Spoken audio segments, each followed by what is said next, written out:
Hello दोस्तों, कैसे हैं आप सब। आप सभी का स्वागत है। जैसा कि हमने लास्ट एपिसोड में देखा था, कहानी में एक नया मोड़ आता है जब माँ कुन के फोन पर अचानक सीईओ वू का कॉल आता है और वो एकदम एक्साइटेड हो जाता है।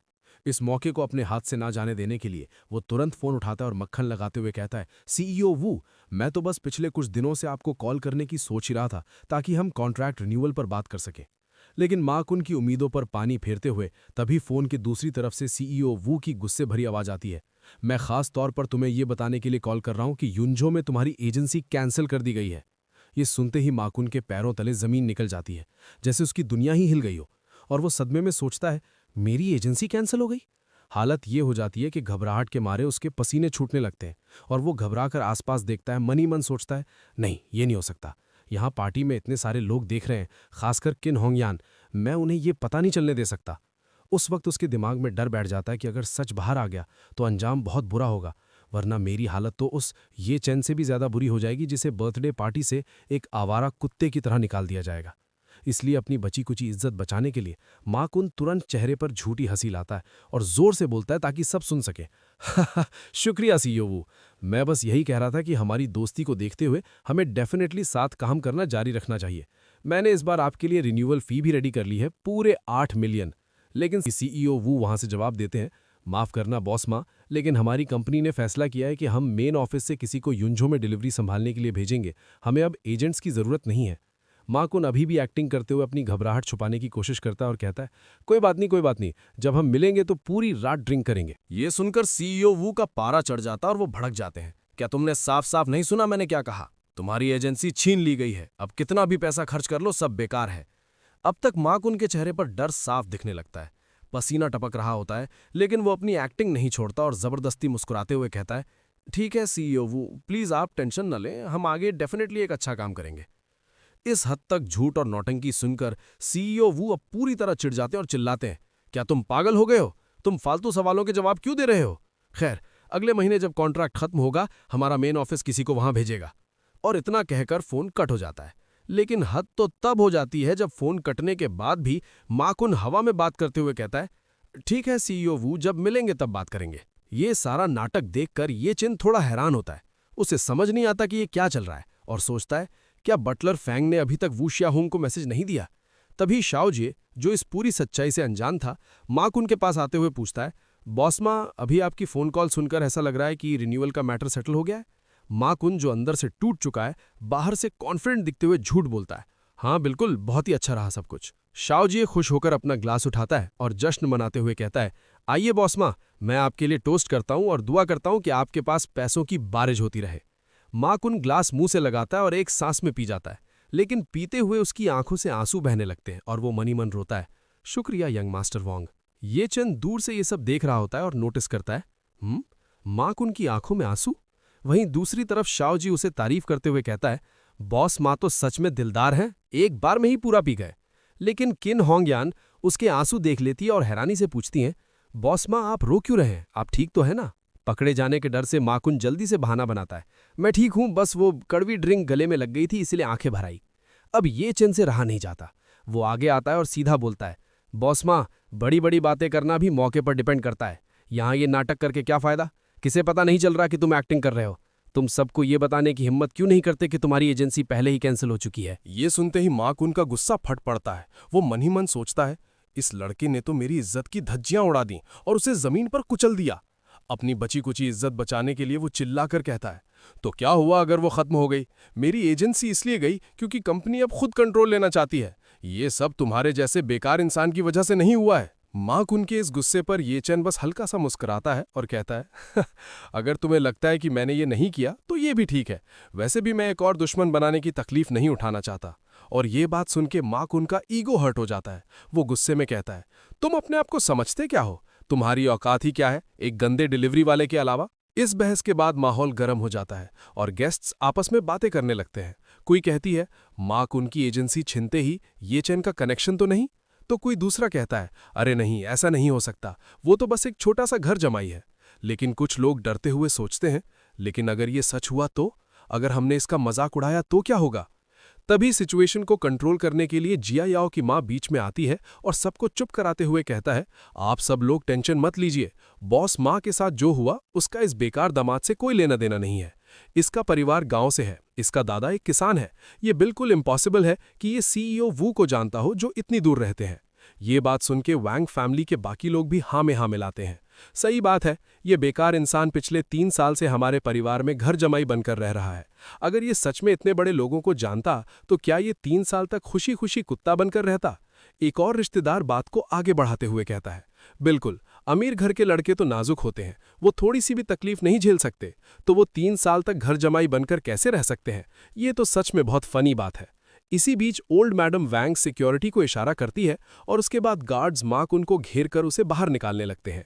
एक बॉडीगार्ड कहता है, मिस्टर मा प्लीज इस तरफ आइए। लेकिन माकुन अपनी बेइज्जती बर्दाश्त नहीं कर पाता और चिल्लाते हुए कहता है, अरे सुनो, मैं तो वो पुरानी वाइन लाया था। लेकिन बॉडीगार्ड उसे वाइन वापस पकड़ते हुए कहता है, प्लीज अपनी ये वाइन वापस ले जाइए। माकुन चिल्लाता रह जाता है, रुको ओल्ड मैडम वैंग, प्रेसिडेंट वैंग, लेकिन उसे वहां से निकाल दिया जाता है। अंत में ये तमाशा देखकर ये चेन मन ही मन सोचता है, ये वैंग फैमिली और इस सोसाइटी के लोग ये सब के सब कितने मतलबी हैं।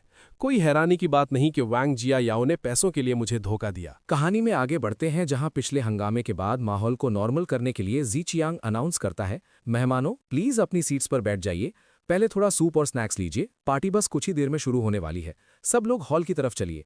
जैसे ही सब लोग डाइनिंग एरिया की तरफ बढ़ते हैं वहां एक अलग ही टेंशन चल रही होती है और तभी जिया याओ येचन के पास आती है और कहती है, खाना खत्म करने के बाद हम डिवोर्स करेंगे, याद रखना दादी के 80th बर्थडे पर कोई असर नहीं पड़ना चाहिए। जिया याओ की इस बात को सुनने के बाद येचन बिना कोई रिएक्शन दिए टेबल पर बैठ जाता है और मन ही मन सोचता है, ठीक है तो फिर वांग जिया याओ का खाना खत्म करने का वेट करते हैं, उसके बाद ही डिवोर्स के लिए जाएंगे। खामोशी के साथ तभी येचन अपना खाना शुरू करने ही वाला होता है कि किस्मत से एक छोटा सा एक्सीडेंट हो जाता है जब गलती से उसकी चम्मच सामने वाली लड़की की चम्मच से टकरा जाती है। इस मामूली सी बात को देखकर वो लड़की तुरंत चिल्लाती है, आह कितना अनोइंग है, मेरी चम्मच उस बेकार कचरे की चम्मच से टच हो गई, मेरी चम्मच अब साफ नहीं रही, वाह। उस लड़की के इस ओवर रिएक्शन को लेकर येचन उसकी नौटंकी को इग्नोर करके उसके बोल में रखे सूप को गौर से देखता है और सूप के इंग्रेडिएंट्स को पहचानते हुए सोचता है, ये तो पपाया है, ब्रेस्ट साइज बढ़ाने के लिए। इस ऑब्जर्वेशन के बाद फिर वो उस लड़की को देखता है जो पहले से ही काफी वेल डेवलप्ड दिख रही होती है और बिना कोई मौका गवाए एक तीखा कमेंट मारता है, तुम्हें शायद वैसे भी पपाया खाने की जरूरत नहीं है ना। येचन का ये अनएक्सपेक्टेड कमेंट सुन के लड़की पहले तो कंफ्यूज होती है, फिर बात समझते ही गुस्से से लाल हो जाती है और चिल्लाती है, येचन तुम्हारा क्या मतलब है, मुझे पपाया खाने की जरूरत क्यों नहीं होगी। जवाब में येचन बात खत्म करते हुए कहता है, रहने दो, समझ लो मैंने कुछ नहीं कहा, मैं ये सूप तुम्हें पास कर देता हूं, तुम खुद ही पी लो। उसकी इस बेपरवाही को सुन के लड़की चिढ़ जाती है और गुस्से में सोचती है, ये घर जमाई मेरी आंखों में आंखें डालकर भी नहीं देख रहा, कितना अनोइंग है ये। अपनी बेइज्जती का बदला लेने के लिए वो लड़की तुरंत ओल्ड मैडम वांग के पास जाती है और कंप्लेन करती है, दादी येचन को आगे से यहाँ मत खाने दीजिएगा, इसने कोई बर्थडे गिफ्ट भी रेडी नहीं किया तो किस हक से ये आपकी पार्टी में खा रहा है। लेकिन यहाँ दादी का रिएक्शन कुछ और ही होता है। इस पर ओल्ड मैडम वैंग अपनी फैमिली की रेपुटेशन बचाते हुए सख्ती से कहती हैं, हमारे वैंग परिवार की अपनी एक इज्जत है, उसे आज का खाना खत्म करने दो, उसके बाद वो डिवोर्स के लिए चला जाएगा। दादी के मना करने के बावजूद वो लड़की फिर भी आर्ग्यू करती है, लेकिन आज आपका 80th बर्थडे है और इसने एक गिफ्ट तक नहीं दिया। गिफ्ट की बात सुनकर येचेन को पुरानी बातें याद आती हैं। वो अपने 3 साल के सफर को याद करते हुए सोचता है, सच में अगर ओल्ड मैडम वैंग ने जिद नहीं की होती कि 3 साल तक डिवोर्स नहीं हो सकता तो मेरा मिशन बहुत पहले ही फेल हो गया होता। इसलिए अब उसे लगता है कि जाते जाते कुछ करना चाहिए।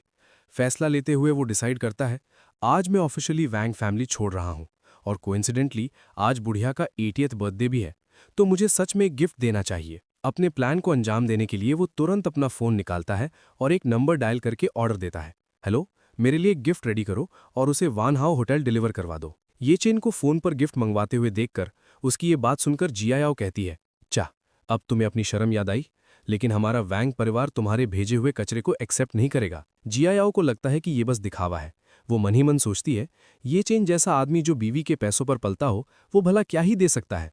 इसी सोच के साथ वो उसे नीचा दिखाते हुए कहती है, अपनी बेइज्जती करवाना बंद करो, फोन करो और अपना वो गिफ्ट वापस भिजवा दो। अगर तुम्हें दादी को गिफ्ट देना ही है तो मैं किसी से कहकर तुम्हारे लिए गिफ्ट मंगवा देती हूँ। लेकिन ये चेन उसकी बात को पूरी तरह इग्नोर कर देता है और खाने में लगा रहता है। जिया याओ को अपनी बात का ये इग्नोर किया जाना बर्दाश्त नहीं होता और वो चिढ़कर चिल्लाती है, ओए क्या तुमने सुना मैंने क्या कहा, पार्टी में वक्त गुजरता है और 10 मिनट बीत जाते हैं। अचानक हॉल के एंट्रेंस पर तेजी से कदमों की आवाज आती है। वहां एक डिलीवरी बॉय हाथ में बैग लिए अंदर आने की कोशिश करता है, लेकिन दरवाजे पर खड़ा बॉडीगार्ड उसे रोकते हुए कहता है, माफ करना, आज यहां वैंग फैमिली की पार्टी है, फालतू लोगों का अंदर आना मना है। अपनी मजबूरी बताते हुए डिलीवरी बॉय एक्सप्लेन करता है, ओह, मैं तो बस यहां एक बर्थडे गिफ्ट डिलीवर करने आया हूं। बॉडीगार्ड के हटने पर वो लड़का अंदर आता है और सबसे पूछता है, क्या मैं जान सकता हूं कि आज किसका बर्थडे मनाया जा रहा है? एक अनजान आदमी को अंदर देखकर ये देखते ही शाओजे का गुस्सा बढ़ जाता है। वो चिल्लाता है, ये एक और डिलीवरी वाला क्यों आ गया? ये मेरी दादी की पार्टी है, तुम्हें अंदर किसने आने दिया? माहौल बिगड़ता देख डिलीवरी बॉय कहता है, मैं अभी रस्ते में एक रोल्स रॉयस ओनर से मिला था। वो शायद यहां खुद आना चाहते थे, लेकिन सड़क पर बहुत भयानक जाम लगा हुआ है, तो शायद वो जल्दी नहीं आ पाएंगे। उन्होंने मुझे 500 रुपए दिए और ये जिम्मेदारी थी कि मैं ये गिफ्ट वानहाव होटल तक डिलीवर कर दूं। जैसे ही शब्द रोल्स रॉयस ओनर शाओजे के कानों में पड़ता है, ये सुनते ही शाओजे का गुस्सा गायब हो जाता है और लालच आ जाता है। अमीर कनेक्शन समझकर वो खुश होकर कहता है, ओह, तो इसका मतलब ये मेरी दादी के लिए गिफ्ट था। लाओ, वो गिफ्ट मुझे दे दो। गिफ्ट मिलने की जल्दी में बॉक्स लेने के बाद शाओजे उसे सबके सामने खोलता है, लेकिन जैसे ही बॉक्स का ढक्कन खुलता है, उसकी आंखें फटी की फटी रह जाती हैं। ये क्या है? सबकी नजरों के सामने बॉक्स के अंदर से एक ग्रीन लाइट निकलता है। उसकी चमक देखकर शाओजे उस चमकते हुए ब्रेसलेट को देखकर चिल्लाता है, कितना शानदार आइस टाइप जेड है! ये पूरी तरह ट्रांसपेरेंट है। ये जेड में सबसे बेस्ट है। इस ब्रेसलेट की कीमत कम से कम 10 मिलियन होगी। इस खुलासे के बाद पूरे हॉल में हंगामा मच जाता है। सब लोग एक दूसरे को देखकर हैरानी से बातें करने लगते हैं। एक चीज जिसकी कीमत 1 करोड़ है, उसे एक डिलीवरी वाला इतने कैजुअली लेकर आ गया। वो टाइकून आखिर है कौन? और जहां एक तरफ सब लोग उस महंगे गिफ्ट के बारे में सोचकर दंग है, वहीं ये चेन, जिसने ये गिफ्ट मंगवाया था, एकदम शांति से बैठा अपना खाना खा रहा है। और गाइज, चैप्टर यहां पर खत्म होता है। जाते जाते मेरा दूसरा वीडियो भी देख लेना। बहुत सारे लोगों ने वो वीडियो मिस कर दिया है जो मैंने इससे पहले डाला था। तब तक के लिए बाय बाय।